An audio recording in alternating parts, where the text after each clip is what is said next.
शुरू करें आज के टॉपिक को। अच्छा, इससे पहले हमने जो बात किया था वो COR पे किया था, है ना, पूंजी उत्पाद अनुपात पर किया था। अच्छा, पूंजी उत्पाद अनुपात क्या होता है, तो उसमें मैंने आप लोगों को बताया था कि पूंजी उत्पाद अनुपात जो होता है ये पूंजी की उत्पादकता के बारे में बताता है बेसिकली। ठीक है, कितनी पूंजी लगा करके कितना उत्पाद बन रहा है, उस लगाई गई पूंजी और मिलने वाले उत्पाद का अगर हम रेशियो निकाल देते हैं तो ये रेशियो कहलाता है COR। COR मतलब कैपिटल आउटपुट रेशियो। ठीक है, पूंजी उत्पाद अनुपात। इसके पूरे कंसेप्ट को हमने पढ़ लिया था ना। अब हमें जो समझना है वो समझना है ICOR के बारे में। ठीक है, अब क्या है ICOR, तो ICOR को हम लोग बोलेंगे इंक्रीमेंटल कैपिटल आउटपुट रेशियो। ठीक है, क्या बोलेंगे इसमें हम, इंक्रीमेंटल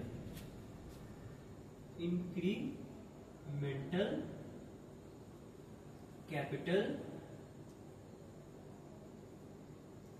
आउटपुट रेशियो।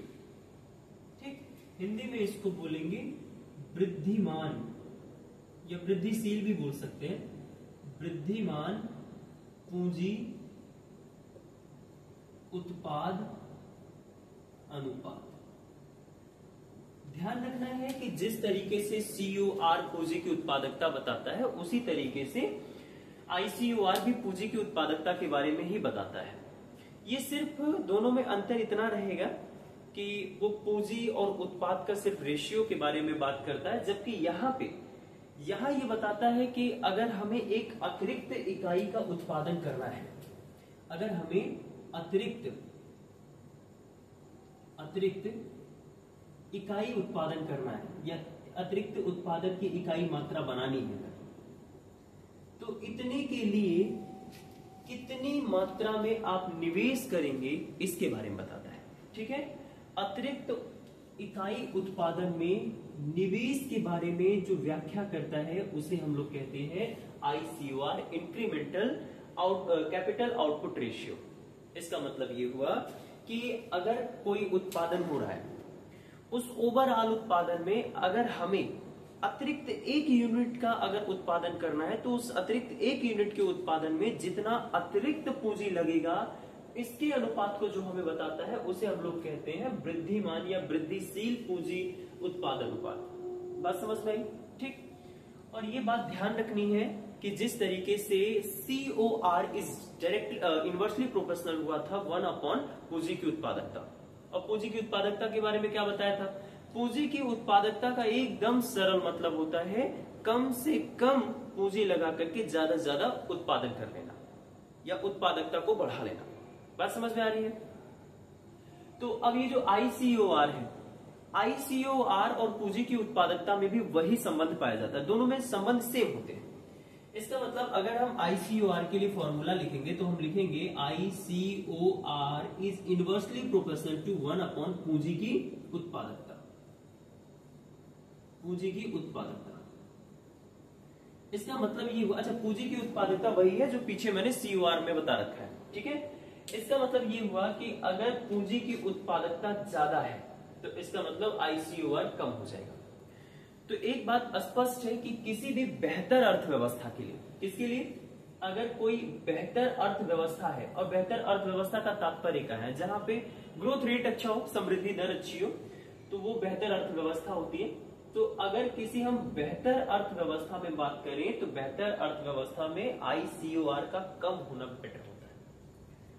ठीक उसी तरीके से जिस तरीके से COR का भी कम होने से पूंजी की उत्पादकता बढ़ती है, क्योंकि रिलेशन सेम है तो दोनों का मीनिंग भी सेम निकलेगा। अब बात समझ पा रहे हैं यहां तक? ठीक है, अब थोड़ा सा हमें ध्यान देना होगा ICOR के और सारे बिंदुओं पर। तो इसमें अब हम देखते हैं कि ICOR का थोड़ा सा भारत में आंकड़ा कैसे क्या था।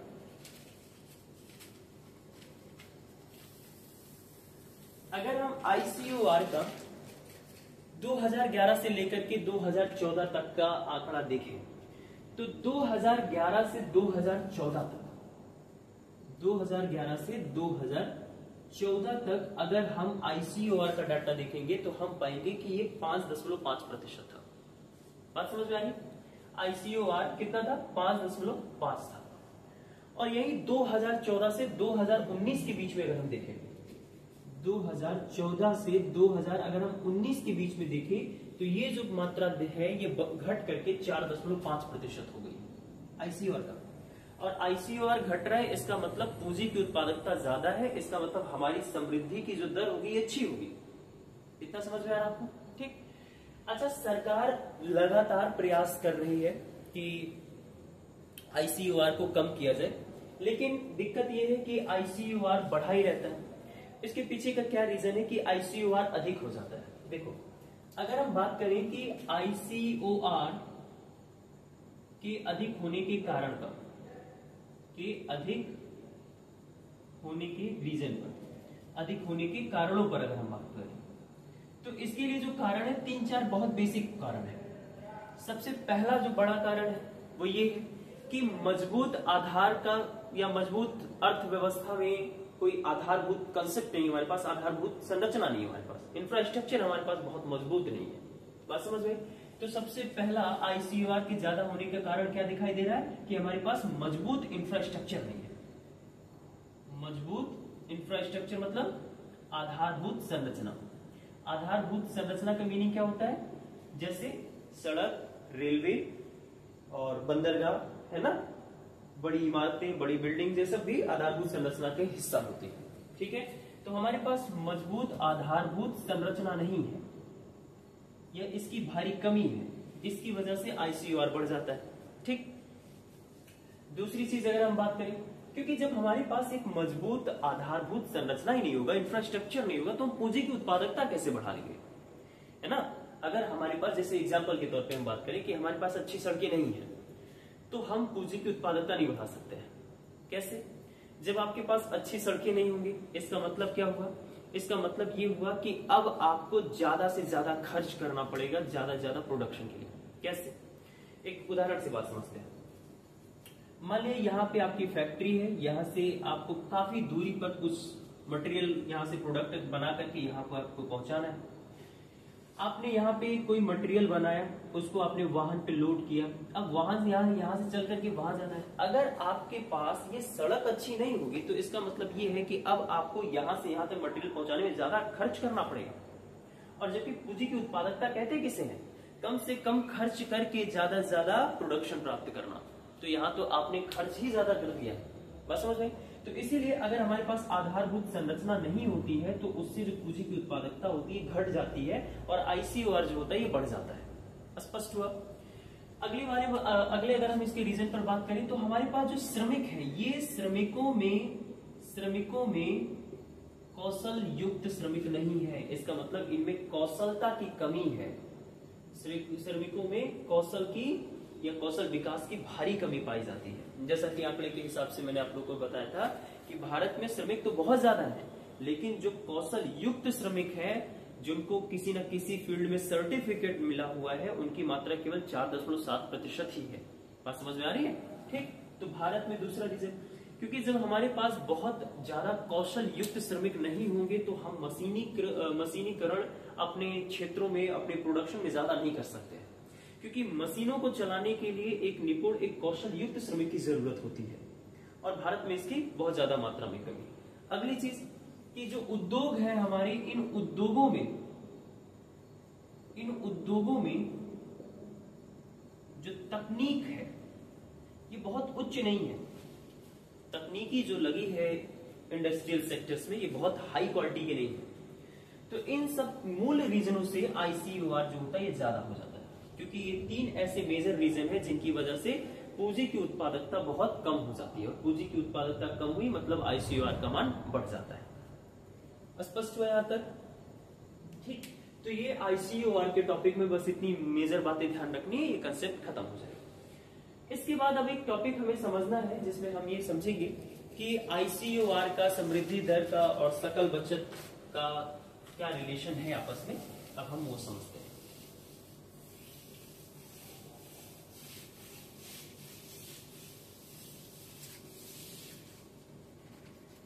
चलिए देखते हैं। तो हमारा जो अगला टॉपिक है ये है बचत दर, सकल बचत दर तथा समृद्धि दर समृद्धि दर एवं ICOR में संबंध। इनमें क्या संबंध है? ठीक है, मेरे हिसाब से सकल बचत दर पर हमने पीछे बात कर रखा है। ठीक है, समृद्धि दर एवं ICOR में तीनों में परस्पर क्या रिलेशन है, तो एक फॉर्मूला दिया था हेराल्ड और डोमर ने। हेराल्ड और डोमर ने एक सूत्र दिया, जिस सूत्र से अगर हमें किसी अर्थव्यवस्था की समृद्धि दर को, ग्रोथ रेट को कैलकुलेट करना है तो हम कर सकते हैं। ठीक है, ये फॉर्मूला है इनके हिसाब से G is equal to s upon c. ठीक, अब यहाँ पे कौन क्या है थोड़ा समझ लेते हैं। G का मतलब ग्रोथ रेट और ग्रोथ रेट का मतलब समृद्धि दर, समृद्धि दर, और S का मतलब सकल बचत दर। S मतलब सकल बचत दर, यानी ग्रॉस सेविंग रेट, और जो C है, C मतलब यहाँ पे ICOR। ठीक, तो हम कहेंगे समृद्धि दर बराबर सकल बचत दर बटे ICOR। फॉर्मूला क्या बना? फॉर्मूला यहां से दूसरे टर्म में हम लिख सकते हैं, या समृद्धि दर इज इक्वल टू सकल बचत दर बटे ICOR। ये फॉर्मूला, बात समझ में? अब देखो, एक बेहतर अर्थव्यवस्था में समृद्धि दर अच्छी होनी चाहिए। ठीक, इसी सूत्र से हम लोग किसी अर्थव्यवस्था में समृद्धि दर को कैलकुलेट कर लेते हैं। क्लियर आता है? अब देखो, अगर वर्तमान में हम भारत की समृद्धि दर पर बात करें कि भारत की समृद्धि दर वर्तमान समय में कितना है, तो आप पाएंगे कि 7.5% है। कैसे है? एक डाटा से समझते हैं हम लोग। देखो, प्रेजेंट टाइम में अगर हम बात करें कि सकल बचत दर कितना है, तो पीछे हमने इस पे बात किया है, लगभग 30% के आसपास है। और प्रेजेंट टाइम में अगर हम ICOR पर बात करें तो ये लगभग 4% है। ठीक है, अब अगर समृद्धि रेट निकाल रहे हो आप लोग, ग्रोथ रेट निकाल रहे हो, तो इसी फॉर्मूले से चलिए, तो इस फॉर्मूले में भाग करोगे तो लगभग 7.5% आएगा। यानी वर्तमान समय में हमारा जो ग्रोथ रेट है ये 7.5% है। अब ये ग्रोथ रेट अगर बढ़ रहा है तो इसका मतलब देश की अर्थव्यवस्था अच्छी है, GDP अच्छी जगह पे जा रही है। लेकिन सरकार इस जी को बढ़ाने के लिए, समृद्धि दर को बढ़ाने के लिए क्या सकल बचत दर को बढ़ा दे? अगर सरकार सकल बचत दर को बढ़ा देती है तो क्या इससे जो जी है, यानी जो समृद्धि दर है, ये बढ़ जाएगा? बिल्कुल नहीं। यहां थोड़ा ध्यान देना होगा, क्योंकि अगर मान लो सरकार सकल बचत दर को, जो कि अभी 30% है, बढ़ा करके 2 गुना कर दे, 4 गुना कर दे, मान लो जैसे बढ़ा करके 2 गुना कर दिया, ठीक है, सपोज दैट कि बढ़ा करके 30% से कितना कर दिया गया, 60%। तो ध्यान रखना है, अगर सकल बचत दर बढ़ा तो उसी रेफरेंस में ICOR भी बढ़ करके 2 गुना हो जाएगा, मतलब ये हो जाएगा लगभग 8%। और अगर अब फिर रेशियो निकालोगे तो फिर रेशियो 7.5% ही रह जाना है। तो इसलिए सरकार अगर समृद्धि दर बढ़ाना चाह रही है तो उसके लिए रास्ता केवल सकल बचत दर का नहीं है। ठीक है, तो सकल बचत दर के बढ़ा देने से आपकी समृद्धि दर नहीं बढ़ जाती है। दोनों का अनुपात नियत रखना होगा, यानी ICOR पर हमें फोकस करना होगा। बस समझ में? किसी भी देश की अर्थव्यवस्था बेहतर तभी होगी जब ICOR कम किया जाएगा। बात समझ में? ठीक, ICOR या COR जब दोनों कम रहेंगे तो जाकर के किसी देश की समृद्धि दर बढ़ पाएगी। किसी देश की समृद्धि दर बढ़ाने के लिए ICOR का और COR का कम होना बहुत ज्यादा जरूरी है। अब थोड़ा सा हम नजर डालते हैं कि सरकार समृद्धि दर को बढ़ाने के लिए, या दूसरी शब्दों में हम कहें ICOR को या COR को कम करने के लिए सरकार क्या क्या काम कर रही है, आइए देखते हैं।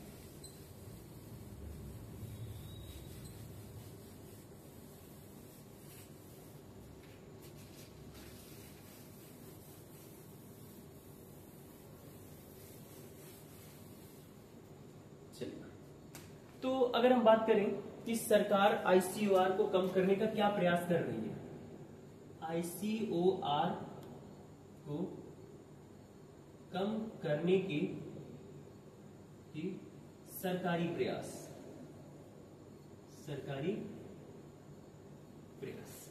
चलिए देखते हैं।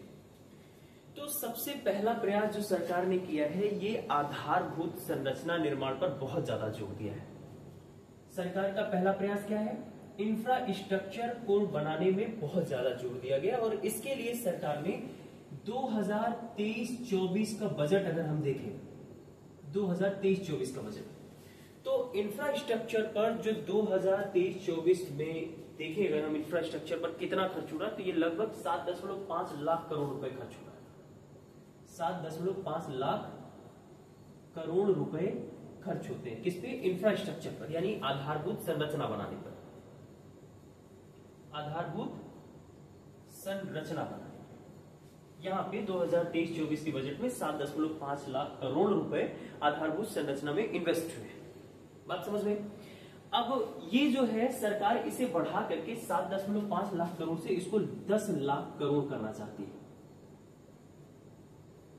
क्योंकि जब हमारे पास आधारभूत संरचना अच्छी हो जाएगी तो आधारभूत संरचना के अच्छी होने पर, ठीक, आपका जो पूंजी की उत्पादकता है वो बढ़ जाएगी, और जब पूंजी की उत्पादकता बढ़ जाएगी इसका मतलब ICOR कम हो जाएगा, COR कम हो जाएगा। बात समझ में? तो सरकार ने 2023-24 के बजट में आधारभूत संरचना 7.5 लाख करोड़ से बढ़ा करके कितना कर दी है? 10 लाख करोड़ कर दी है। और इसमें हो क्या रहा है? आधारभूत संरचना के लिए सरकार का ये जो इतना बड़ा मात्रा में अमाउंट किया गया, इसमें और क्या परिवर्तन किया जा रहा है?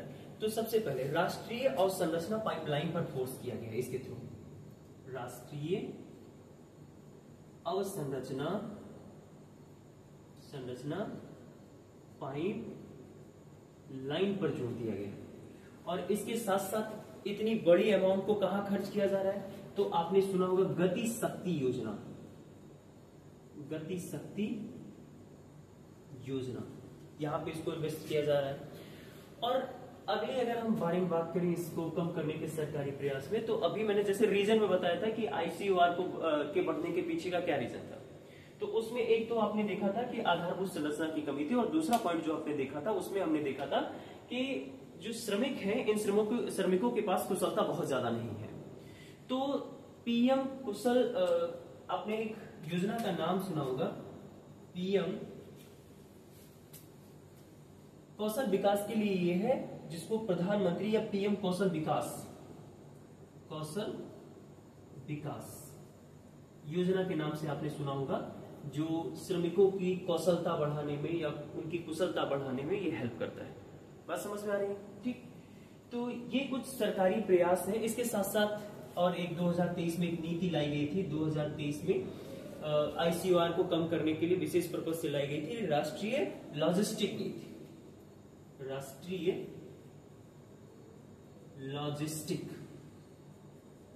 लॉजिस्टिक नीति। इन प्रयासों से सरकार कोशिश कर रही है कि ICOR जो है हम इसको कम कर ले जाए। क्लियर है यहां तक? ठीक, तो ICOR को कम करने के लिए सरकारी प्रयास कौन कौन से हैं? तो सबसे पहले सरकारी प्रयास में हम बात करेंगे कि सबसे ज्यादा जोर अगर कहीं दिया जा रहा है तो वो इंफ्रास्ट्रक्चर बनाने पे दिया जा रहा है। और इंफ्रास्ट्रक्चर बनाने के लिए 2023-24 के बजट में जो पहले इन्वेस्ट होता था इंफ्रास्ट्रक्चर पे 7.5 लाख करोड़ रुपए, अब इसको बढ़ा करके 10 लाख करोड़ रुपए कर दिया गया है। और यहाँ से ये कुछ योजनाएं चलाई जा रही हैं, राष्ट्रीय अवसंरचना पाइपलाइन योजना, गति शक्ति योजना, और ICOR को कम करने के लिए PM कौशल विकास योजना का भी संचालन किया जा रहा है, जो श्रमिकों की कुशलता बढ़ाता है, उनकी दक्षता बढ़ाता है। और 2023 में ICOR को कम करने के लिए, COR को कम करने के लिए 2023 में राष्ट्रीय लॉजिस्टिक नीति लाई गई है। ठीक है, इनके थ्रू सरकार पूरा प्रयास कर रही है कि हम ICOR को नियंत्रित कर पाए। इसके बाद अब अगला देखते हैं, अर्थव्यवस्था के थोड़े से और प्रकारों पर हम बात करें कि अर्थव्यवस्था के और प्रकार कौन कौन से हैं। ठीक है, जितने प्रकार जिन जिन आधारों पर हो सकते हैं सभी को हम पढ़ते हुए कवर करते हुए चल रहे हैं। देखिए, तो अर्थव्यवस्था के अन्य कौन से प्रकार हैं, अगला टॉपिक होगा हमारा अर्थव्यवस्था के अन्य प्रकार। तो अर्थव्यवस्था के जो हम अन्य प्रकार देखने जा रहे हैं, पढ़ने जा रहे हैं, ये ध्यान रखना है, ये विश्व बैंक ने जो वर्गीकरण किया है हम उसके आधार पे देखने जा रहे हैं। ठीक है। तो विश्व बैंक ने क्या किया कि प्रति व्यक्ति आय के आधार पर, है ना, प्रति व्यक्ति आय माने एक किसी भी अर्थव्यवस्था में एक व्यक्ति कितना कमा रहा है, उसकी आय कितनी है, इसके बेसिस पर अर्थव्यवस्था को 4 भागों में बांट दिया गया। ठीक है। प्रति व्यक्ति आय कैसे निकाला जाता है, उसके लिए फॉर्मूला ध्यान रखेंगे। प्रति व्यक्ति, यहां दिख रहा है, प्रति व्यक्ति आय बराबर, देखिए किसी नेशन की कुल आय कितनी है, उसमें आप क्या करिए कि जीडीपी से भाग कर दीजिए, ठीक, सॉरी कुल जनसंख्या से भाग कर दीजिए, तो निकल करके आ जाता है कि प्रति व्यक्ति आय कितनी है। ठीक, तो कुल राष्ट्रीय आय, कुल राष्ट्रीय आय बटे कुल जनसंख्या, कुल जनसंख्या। अगर किसी नेशन में, किसी देश में कुल कितनी आय हो रही है, आप उसमें कुल ओवरऑल कितनी जनसंख्या उससे भाग कर देंगे तो निकल करके आ जाता है कि एक व्यक्ति की आय कितनी है, यानी प्रति व्यक्ति आय किसी देश में कितनी है। तो प्रति व्यक्ति आय के आधार पर जो विश्व बैंक है, इस विश्व बैंक ने क्या किया, अर्थव्यवस्था को 4 भागों में बांट दिया गया और इसे हम लोग कहते हैं एटलस एटलस पद्धति। एटलस पद्धति में प्रति व्यक्ति आय की जो गणना की जाती है, ध्यान रखना है ये गणना डॉलर में की जाती है। बात समझ में आ रही है यहां तक? ठीक, तो विश्व बैंक के हिसाब से अर्थव्यवस्था कितने प्रकार के, 4 प्रकार के, और ध्यान रखना है कि ये जो 4 प्रकार की अर्थव्यवस्था बताई जा रही है, ये प्रति व्यक्ति आय के आधार पर बताई जा रही है। ठीक, 4 प्रकार की अर्थव्यवस्था, और ये बताई जा रही है प्रति व्यक्ति आय के बेसिस पर। और यहां पे किस पद्धति का प्रयोग किया जा रहा है, एटलस पद्धति का प्रयोग किया जाता है। अब ये एटलस पद्धति का मीनिंग क्या है, तो एटलस पद्धति का मतलब होता है कि यहाँ पे प्रति व्यक्ति आय की गणना डॉलर में की जाएगी। किस में की जाएगी, डॉलर में की जाएगी। क्लियर है यहां तक? अब देखो ये 4 प्रकार के कौन कौन से हैं, एक डाटा बनाएंगे, उस डाटा से आप समझ पाएंगे। यहां देखो प्रति व्यक्ति आय, प्रति व्यक्ति आय किस में रहेगा, ये डॉलर में रहेगा। ठीक है। और यहां पे अर्थव्यवस्था का प्रकार, कौन सी अर्थव्यवस्था होगी, अर्थव्यवस्था। तो विश्व बैंक ने बताया कि अगर किसी देश में प्रति व्यक्ति आय $1085 से कम है, ठीक है, $1085 से अगर कम है, तो हम कहेंगे यहां जो अर्थव्यवस्था है, ये अर्थव्यवस्था निम्न आय वाला देश का अर्थव्यवस्था होगा। ये अर्थव्यवस्था निम्न आय वाले देश की अर्थव्यवस्था होगी, निम्न आय वाला देश। ठीक है।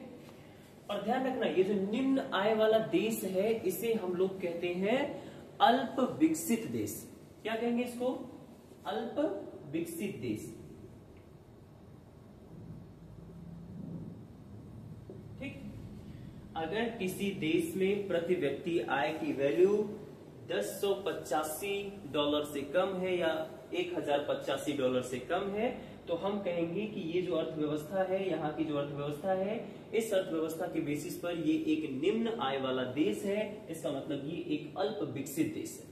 जैसे एग्जांपल के तौर पर अगर हम बात करें तो इसका एग्जांपल आएगा सोमालिया, क्योंकि सोमालिया की प्रति व्यक्ति आय को अगर हम देखेंगे तो वो $1085 से कम है। क्लियर है। दूसरा, अगर किसी देश की प्रति व्यक्ति आय $1086 से यहां से लेकर के अगर $4255 तक है या इसके बीच में है, ठीक है, तो ध्यान रखना है इसे हम लोग बोलते हैं निम्न मध्यम आय वाला देश, निम्न मध्यम आय वाला देश, आय वाला देश। ठीक, इसके एग्जांपल के बारे में बात करें, जैसे भारत। भारत कैसे एक निम्न मध्यम आय वाला देश है, क्योंकि भारत की अगर प्रति व्यक्ति आय के बारे में बात करोगे तो ये लगभग $2400 के इर्द गिर्द है। ठीक है, $2400 के आसपास भारत की प्रत्येक व्यक्ति की प्रति व्यक्ति आय है, इस वजह से हम लोग देखोगे तो इसके बीच में 2400 पड़ेगा, तो हम निम्न मध्यम आय वाले देश हैं। बात समझ रहे? और जो देश निम्न मध्यम आय वाले देश होते हैं इन्हें हम लोग कहते हैं विकासशील देश। कौन सा देश? विकासशील देश, विकासशील देश कहेंगे। बात समझ में आ गई यहां तक? अब अगला अगर हम देखें तीसरे नंबर का कि प्रति व्यक्ति आय कितनी होनी चाहिए, तो $4256 से लेकर के अगर $13,204 इनके बीच में अगर किसी देश की प्रति व्यक्ति आय है तो इसे हम लोग बोलते हैं उच्च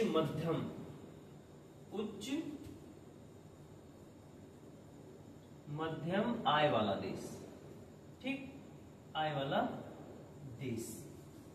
ठीक है, इसके एग्जाम्पल के बारे में अगर हम बात करें तो अच्छा, ये जो होते हैं विकसित देश होते हैं बेसिकली, अगर इनके हम बारे में बात करें तो जैसे चीन हुआ, ब्राजील हुआ, जैसे चीन हो गया, ब्राजील हो गए, यहाँ की प्रति व्यक्ति आय को अगर हम देखेंगे तो प्रति व्यक्ति आय $4256 से लेकर के $13,204 के बीच में पाया जाता है। ठीक है, अब अगला चौथा अर्थव्यवस्था का प्रकार है वो है $13,205 से ज्यादा। अगर किसी अर्थव्यवस्था में प्रति व्यक्ति आय $13,205 से ज्यादा है तो हम कहेंगे ये उच्च आय वाला देश है, ये उच्च आय वाला देश है। और ये भी जो देश होता है ये विकसित देश होता है, जैसे यूएसए हो गया, है ना, जैसे यूएसए हो गया या ब्रिटेन हो गया, ये जो देश हैं ये कहलाते हैं उच्च आय वाले देश यानी विकसित देश। तो यही है एटलस पद्धति। एटलस पद्धति का मतलब जहां पे प्रति व्यक्ति आय की गणना डॉलर में की जाएगी। बात समझ में आई? तो वर्ल्ड बैंक ने, विश्व बैंक ने अर्थव्यवस्था के अदर प्रकारों को बताते हुए कहा कि एटलस पद्धति के बेसिस पर अगर हम देखेंगे तो 4 और अलग प्रकार की हमको अर्थव्यवस्थाएं नजर आती हैं, जिनमें से एक अर्थव्यवस्था निम्न आय वाला होता है, दूसरी अर्थव्यवस्था निम्न मध्यम आय वाला होता है, तीसरी अर्थव्यवस्था उच्च मध्यम आय वाला होता है, चौथी अर्थव्यवस्था उच्च आय वाला होता है। और इन सब के लिए कैटेगराइजेशन किया गया कि प्रति व्यक्ति आय जिनकी $1,085 से कम होगी वो निम्न आय वाली अर्थव्यवस्था होगी, और जिस देश की प्रति व्यक्ति आय $1,086 से $4,255 के बीच में होगी उस देश की जो अर्थव्यवस्था होगी ये निम्न मध्यम आय वाले की होगी। और अगर $4,256 से लेकर के $13,205 तक की किसी देश की इनके बीच में प्रति व्यक्ति आय पाई जाती है तो इनकी जो अर्थव्यवस्था होगी ये मध्यम उच्च आय वाली होगी या उच्च मध्यम आय वाली अर्थव्यवस्था होगी। और अगर किसी देश की प्रति व्यक्ति आय की वैल्यू $13,205 से ज्यादा है तो हम कहेंगे कि ये उच्च आय वाले अर्थव्यवस्था का देश होगा। बात समझ में आई? अब थोड़ा सा हम 2022 तक का नीति आयोग का अगर रिपोर्ट देखें इस मामले में तो रिपोर्ट क्या कहता है समझते हैं।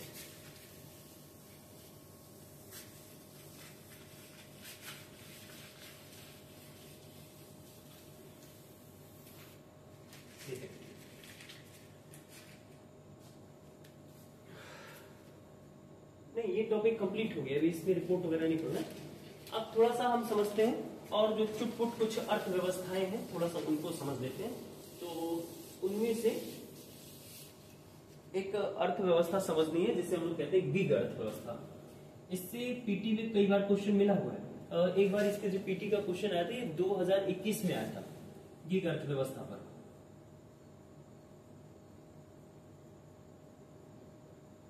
गिग अर्थव्यवस्था यहाँ पे पीटी 2021 में यहां से क्वेश्चन मिला था। ये गिग अर्थव्यवस्था क्या है? एक लाइन में अगर इसका मतलब कहें तो गिग अर्थव्यवस्था एक ऐसी अर्थव्यवस्था है जहां पे जो श्रमिक होते हैं ये प्रोजेक्ट आधारित काम करते हैं। ये एक ऐसी अर्थव्यवस्था है जहां जो श्रमिक होंगे ये श्रमिक कैसे कार्य करेंगे? प्रोजेक्ट आधारित अर्थव्यवस्था, प्रोजेक्ट आधारित कार्य करते हैं। बस समझ में? मतलब इनको एक प्रोजेक्ट दिया जाएगा, प्रोजेक्ट कंप्लीट किया गया, इनको पेमेंट किया जाएगा, उसके बाद इनसे कोई लेना देना नहीं। बात समझ में आ गई? ठीक। जैसे प्रोजेक्ट पूरा होगा इनको इनका भुगतान कर दिया जाता है, उसके बाद इनसे कोई लेना देना नहीं है। जब तक ये प्रोजेक्ट पूरा कर रहे हैं उस ड्यूरेशन में इनको कोई सामाजिक सुरक्षा भी नहीं दी जाती। तो ऐसी अर्थव्यवस्था, जिस अर्थव्यवस्था में श्रमिक प्रोजेक्ट आधारित कार्य करते हैं तथा प्रोजेक्ट पूरा हो जाने के बाद उनका भुगतान कर दिया जाता है तथा प्रोजेक्ट के ड्यूरेशन में उनको कोई सामाजिक सुरक्षा नहीं दी जाती है, उसे हम लोग कहते हैं गिग अर्थव्यवस्था। बात समझ में? जैसे कुछ एग्जाम्पल पर अभी हम बात करेंगे तो आप समझ जाएंगे गिग अर्थव्यवस्था का रेंज क्या होगा। थोड़ा सा समझते हैं। ये जो गिग अर्थव्यवस्था है इसमें दो प्रकार के श्रमिक काम करते हैं, यानी श्रमिकों का अगर यहाँ पे कैटेगराइजेशन देखें तो गिग अर्थव्यवस्था में जो श्रमिक होते हैं ये दो प्रकार के होते हैं। पहले जो होते हैं ये प्लेटफॉर्म आधारित होते हैं, ये प्लेटफॉर्म आधारित श्रमिक होते हैं, आधारित श्रमिक होते हैं। मतलब क्या हुआ इसका? इसका मतलब ये हुआ कि ये लोग किसी एप्लीकेशन के थ्रू काम करते हैं, ऐप के थ्रू काम करते हैं। जैसे आपने देखा होगा जोमेटो, ठीक है, जैसे आपने देखा होगा कि ओला देखा होगा, है ना, या उबर देखा होगा। तो ये जो चीजें हैं इनके लिए, इनको काम करने के लिए एक प्रॉपर एप्लीकेशन बनाया जाता है और उस एप्लीकेशन में श्रमिक अपने आप को जाकर के लिंक करते हैं, फिर वो काम लेते हैं, काम करने के बाद फिर वो अपना भुगतान पा जाते हैं, उसके बाद उनकी कोई जिम्मेदारी नहीं होती है। ऐसा नहीं होगा कि अगर वो काम कर रहे हैं नहीं कर रहे हैं तो उनकी मंथली एक इनकम होती है, उनको मंथली एक सैलरी दी जाती है, ऐसा कुछ नहीं है, ठीक है। तो ये पहले प्रकार के श्रमिक होते हैं जो प्लेटफॉर्म आधारित श्रमिक होते हैं। बात समझ में? ये किसी ऐप पर काम करते हैं। जैसे एग्जांपल के तौर पे आपने देखा जोमेटो हो, स्विगी हो गया, ओला हो गया, उबर हो गया, है ना, या रैपिडो हो गया प्रेजेंट टाइम में जो चल रहा है। तो ये सब जो देख रहे हो ये प्लेटफॉर्म आधारित श्रमिक है, जो कि गिग अर्थव्यवस्था के श्रमिकों का एक प्रकार है। अब अगर दूसरे में हम बात करें तो दूसरे में ये गैर प्लेटफॉर्म आधारित होते हैं, गैर प्लेटफॉर्म आधारित श्रमिक होते हैं, ठीक। इनका क्या सीन होता है? इनका मतलब ये होता है कि ये पारस्परिक रूप से, मतलब आपस में मिलेंगे जुलेंगे और एक स्वनियोजित काम करेंगे। बात समझ में? यानी ये जो लोग हैं ये स्वनियोजित कार्य करते हैं, आपस में मिलेंगे और आपस में मिल करके स्वनियोजित होकर के एक दूसरे के साथ कार्य करते हैं। बात समझ में? तो गिग अर्थव्यवस्था क्या है? वह अर्थव्यवस्था जहां पर श्रमिक प्रोजेक्ट आधारित काम करेगा, यानी इसे जो रोजगार मिलेगा ये प्रोजेक्ट पर बेस होगा। इनको प्रोजेक्ट दिया जाएगा, प्रोजेक्ट पूरा हो गया, उसके बाद इनकी कहानी खत्म हो जाती है। बात समझ में आ गई? ठीक। गिग अर्थव्यवस्था में जो श्रमिक होते हैं ये दो प्रकार के होते हैं, एक प्लेटफॉर्म आधारित श्रमिक होता है और जो दूसरा होता है एक गैर प्लेटफॉर्म आधारित श्रमिक होते हैं। क्लियर है यहां तक? अब यहाँ थोड़ा गिग अर्थव्यवस्था में जो श्रमिक है इनके थोड़े आंकड़े देखते हैं तो हमें बातें समझ में आएंगी। देखो, गिग अर्थव्यवस्था भारत में बहुत तेजी से विकास कर रहा है। अगर गिग अर्थव्यवस्था का आकार देखोगे तो भारत में बहुत अच्छी मात्रा में फैल रहा है, ठीक है। भारत में लगभग 7.5% ऐसे हैं श्रमिक जो गिग अर्थव्यवस्था में काम करते हैं, ठीक है। लगभग 7.5% श्रमिक ऐसे हैं जो कहां काम कर रहे हैं? गिग अर्थव्यवस्था में काम कर रहे हैं। वहीं अगर हम अमेरिका के बारे में बात करें तो ये आंकड़ा लगभग 30 से 35% के आसपास है। यूएसए में जो श्रमिक गिग अर्थव्यवस्था में काम कर रहे हैं उनकी मात्रा लगभग 30 से 35% है, जबकि भारत में अगर हम देखें तो भारत में ये जो आंकड़ा है ये लगभग 7.5% के आसपास है। अब अगर नीति आयोग का रिपोर्ट थोड़ा सा इस पे देखें, नीति आयोग के रिपोर्ट को थोड़ा सा यहां समझें कि नीति आयोग का रिपोर्ट गिग अर्थव्यवस्था के श्रमिकों पर क्या कहता है। तो देखो, इसके हिसाब से भारत के लगभग 2022 तक का आंकड़ा है, ये 2022 तक लगभग 77 लाख श्रमिक किस फील्ड में काम कर रहे हैं? गिग अर्थव्यवस्था में। इतनी बड़ी मात्रा में हमारे श्रमिक गिग अर्थव्यवस्था में काम कर रहे हैं, तो आप समझ सकते हैं इसका आकार, इसका दायरा कितना बड़ा है। अब अगर ये काम करने वाले, अगर हम कुल ओवरऑल श्रमिकों को देखें तो एक आंकड़ा समझ में आएगा आपको कि जो 77 लाख है, अगर इन 77 लाख लोगों में हम लोग 3 कैटेगराइजेशन करें। 3 कैटेगराइजेशन किस लिए? यहाँ पे 3 कैटेगराइजेशन का मतलब हो गया कि जो श्रमिक हैं इनकी कुशलता के बेसिस पे। जैसे एक कैटेगराइजेशन कर सकते हैं कम कुशल श्रमिक, दूसरा कर सकते हैं मध्यम कुशल श्रमिक, मध्यम कुशल श्रमिक, और तीसरा कर सकते हैं उच्च कुशल श्रमिक। अगर इन 77 लाख में हम इन तीनों को, ये जो तीन कैटेगरी के श्रमिक दिखाई दे रहे हैं, अगर हम इनकी मात्रा देखेंगे तो इनकी मात्रा, कुछ कम कुशल श्रमिक की मात्रा लगभग 31% के आसपास है, जबकि मध्यम कुशल श्रमिक की जो मात्रा ये लगभग 47% के आसपास है। वहीं अगर हम लोग उच्च कुशल श्रमिक के बारे में बात करें तो ये लगभग 42% के आसपास है। ये नीति आयोग का आंकड़ा है। बात समझ में आ गई? ठीक, जैसे 42 नहीं 22, ठीक है, 22% के आसपास है। अब जाकर के हो जाएगा ना पूरा 100%। तो ये जो 77 लाख है, ये श्रमिक 2022 तक देखा गया है गिग अर्थव्यवस्था में काम करते हैं इतनी बड़ी मात्रा में। और अगर इन 77 लाख में से अगर हम श्रमिकों को थोड़ा सा कैटेगराइजेशन करें तो इसमें कुछ श्रमिक कम कुशल हैं, कुछ मध्यम कुशल के श्रमिक हैं, कुछ उच्च कुशल के श्रमिक हैं। जबकि अगर हम बात करें ना तो यहाँ पे जो श्रमिक काम करते हैं गिग अर्थव्यवस्था में, इनको जो काम दिया जाता है ना, इनकी कार्य कुशलता और दक्षता के आधार पर दिया जाता है। इसी वजह से कैटेगराइजेशन हमारे सामने आ रहा है। तो कम कुशल श्रमिकों की संख्या लगभग 31%, मध्यम कुशल श्रमिकों की संख्या लगभग 47% और उच्च कुशल श्रमिकों की संख्या अगर हम देखें तो ये लगभग 22% दिखाई देती है। अच्छा, यहाँ पे महिलाएं भी कंट्रीब्यूशन करती हैं अपना, महिलाएं भी अच्छी मात्रा में कंट्रीब्यूट कर रही हैं। 2018 में अगर हम देखें, केवल महिलाओं पर बात कर रहे हैं कि महिलाएं कितनी यहाँ पे अपनी भागीदारी दिखा रही है, तो अगर हम 2018 में देखें तो महिलाओं का कंट्रीब्यूशन लगभग 18% था। बात समझ में आ रही? जो कि 2022 में बढ़ करके ये लगभग 30% के आसपास हो गया है। ठीक है, 2022 में महिलाओं का कंट्रीब्यूशन गिग अर्थव्यवस्था में 18% से बढ़ करके कितना हो गया है, लगभग 30% के आसपास हो गया है। बात समझ में आई? ठीक, तो ये है गिग अर्थव्यवस्था। अब एक चुटपुट और अर्थव्यवस्था रह जाती है जिसे हम लोग कहते हैं अंतरिक्ष अर्थव्यवस्था। थोड़ा सा उसको भी समझ लेते हैं।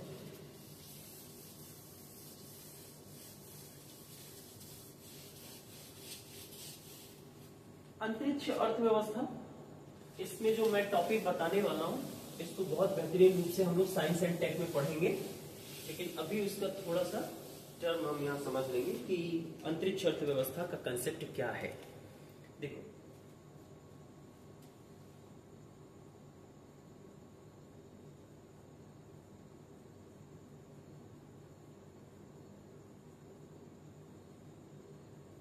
किसे कहते हैं अंतरिक्ष अर्थव्यवस्था। तो देखो, पहले नंबर तो भारत के साथ कई सारे देश, भारत समेत कई सारे देश इस फील्ड में बहुत बढ़ चढ़ करके हिस्सा ले रहे हैं, क्योंकि ये पूरे विश्व की जीडीपी बढ़ाने में ना एक इंपॉर्टेंट रोल अदा कर सकती है। ठीक है, अंतरिक्ष अर्थव्यवस्था होता क्या है बेसिकली?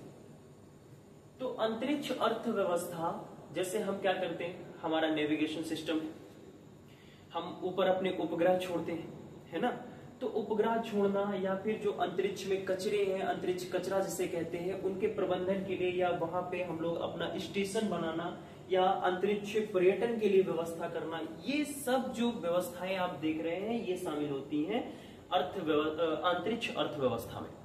यानी अर्थ, इसका अगर मैं एक पॉइंट में मीनिंग समझाऊं आप लोगों को, तो जो अभी देश के घरेलू प्रेक्षण यान का निर्माण हम लोग कर रहे हैं ऊपर ले जाने के लिए, ये जो अर्थव्यवस्था होगी ये कहलाएगी अंतरिक्ष अर्थव्यवस्था। जैसे कुछ एग्जांपल के बारे में अगर हम बात करें तो जैसे देश में जो निर्माण हो रहा है प्रक्षेपण यान, प्रक्षेपण यान का मतलब समझते हैं आप लोग? जैसे हमारे पास PSLV GSLV है ना, तो ये जो PSLV GSLV है ये सब क्या करते हैं, उपग्रहों को ले जाकर के लॉन्च करने का काम करते हैं। बात समझ में? तो इसे लोग बोलते हैं प्रक्षेपण यान। तो ये जो प्रक्षेपण यान है, यहाँ जो इन्वेस्टमेंट हो रहा है, यहाँ की अर्थव्यवस्था अंतरिक्ष अर्थव्यवस्था है। बात समझ में आ रही है? ठीक, इनका निर्माण करना या अगर हम बोले अंतरिक्ष पर्यटन की व्यवस्था करना, अंतरिक्ष पर्यटन, धीरे धीरे ये सुविधा विकसित हो रही है कि आप अंतरिक्ष में जाकर के घूम करके हमारा अंतरिक्ष स्टेशन देख सकते हैं, वहां से अपनी पृथ्वी देख सकते हैं और सारी सुविधाएं जो भी उपस्थित उपलब्ध हो सकती हैं, तो वो अंतरिक्ष पर्यटन कहलाता है। ठीक है, अंतरिक्ष पर्यटन की भी व्यवस्था हो रही है। या फिर अंतरिक्ष कचरे का प्रबंधन करना, अंतरिक्ष कचरे का प्रबंधन करना, इन सब से संबंधित जो आर्थिक क्रियाएं किसी अर्थव्यवस्था में की जाती हैं उन्हें हम लोग कहेंगे अंतरिक्ष अर्थव्यवस्था। बात समझ में आई? ठीक, अंतरिक्ष अर्थव्यवस्था में अगर हम बात करें कि इसका आकार कितना है, तो भारत के अंतरिक्ष अर्थव्यवस्था का आकार जो है ना, भारत की अंतरिक्ष अर्थव्यवस्था आकार लगभग 9.6 बिलियन, लगभग 9.6 बिलियन डॉलर है। इतनी बड़ी मात्रा में हम लोग अंतरिक्ष अर्थव्यवस्था में कंट्रीब्यूट करते हैं। ठीक है, तो ये अंतरिक्ष अर्थव्यवस्था। इसमें थोड़ा सा एक दो पॉइंट हम और समझे डाटा के अकॉर्डिंग। भारत इस 9.6 बिलियन डॉलर को बढ़ाने का पूरा प्रयास कर रहा है। अच्छा, ये 2022 तक का आंकड़ा है भाई, 2022 तक का ये आंकड़ा है। भारत चाह रहा है कि ये जो 9.6 बिलियन डॉलर है, इसकी मात्रा हम लोग बढ़ा करके लगभग पहुंचा दें लगभग 13 से 14 बिलियन डॉलर। ये क्यों बढ़ाना चाह रहा है भारत? उसके पीछे का रीजन ये है क्योंकि अंतरिक्ष अर्थव्यवस्था जीडीपी में डायरेक्ट योगदान देती है। बात समझ में आ रही है? जीडीपी में प्रत्यक्ष योगदान होता है इसका। इसी वजह से हम लोग अंतरिक्ष अर्थव्यवस्था का आकार बढ़ाने के पीछे लगे हुए हैं। क्लियर है यहां तक? ठीक है, एक दो टॉपिक और, उसके बाद मूल अवधारणा, मूलभूत अवधारणा, बेसिक कंसेप्ट जो हम लोग इकोनॉमी का शुरू किए थे, ये खत्म हो जाएगा। ठीक है, अब थोड़ा सा हम और चुटपुट अर्थव्यवस्थाएं प्रकार में, जैसे एक होता है रैखिक अर्थव्यवस्था, रैखिक अर्थव्यवस्था, और एक होता है चक्रीय अर्थव्यवस्था। ये दो अर्थव्यवस्था और समझ लेते हैं, उसके बाद हम लोग सतत विकास थोड़ा सा समझेंगे। उसके बाद हमारा ये जो टॉपिक है ये खत्म हो जाएगा। ठीक है, अगर हम बात करें कि रैखिक अर्थव्यवस्था क्या होती है, मैं आप लोगों को एक चीज समझाता हूं।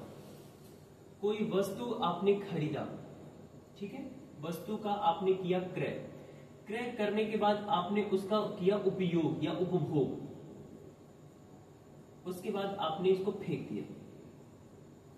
इस पूरी प्रक्रिया में जो आर्थिक क्रिया हो रही है, उस आर्थिक क्रिया को रैखिक अर्थव्यवस्था कहेंगे।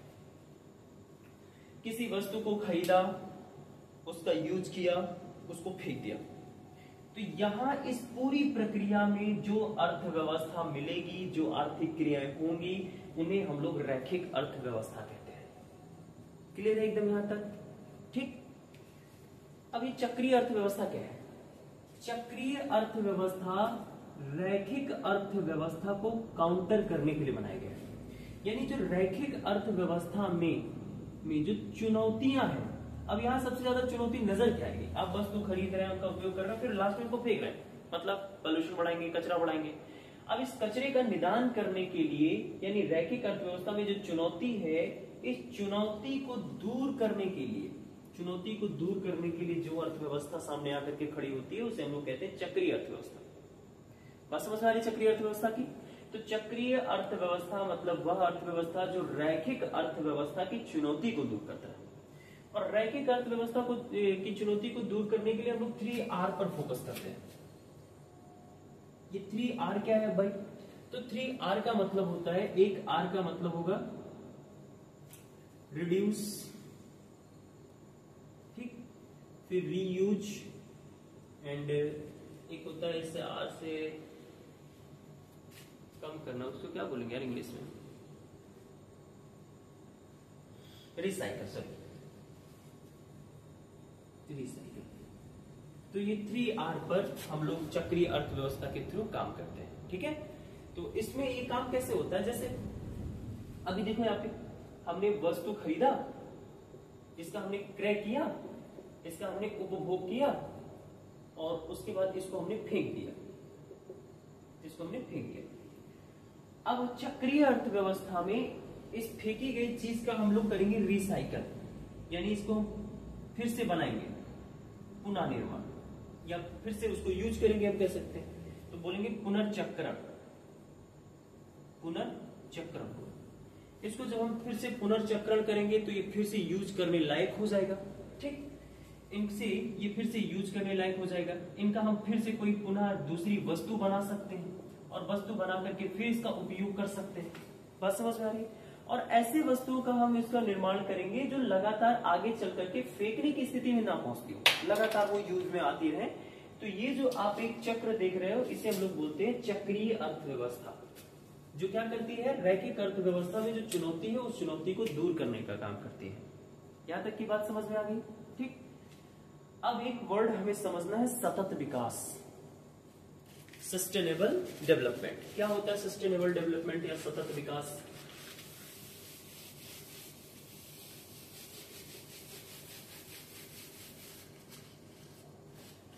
चलो देखते हैं सतत विकास की अवधारणा। बहुत छोटी सी अवधारणा है ये, सतत विकास, सस्टेनेबल डेवलपमेंट। ये लास्ट टॉपिक है, इसके बाद हमारा बेसिक कंसेप्ट जो चल रहा था वो खत्म हो जाएगा। ठीक है। सतत विकास को एक और नाम से जाना जाता है, इसे हम लोग कहते हैं पर्यावरणीय अनुकूल विकास। पर्यावरणीय अनुकूल विकास। ठीक है। अब शायद ज्यादा बेहतर तरीके से आप समझ पा रहे होंगे। मतलब हम विकास करें अपना, लेकिन संसाधनों का इस प्रकार से कुशलतम उपयोग करें कि वह आगे आने वाली भविष्य की पीढ़ी के भी काम आ सके। मतलब सतत विकास वह विकास होगा जहां हम अपने संसाधनों का कुशलतम उपयोग करेंगे।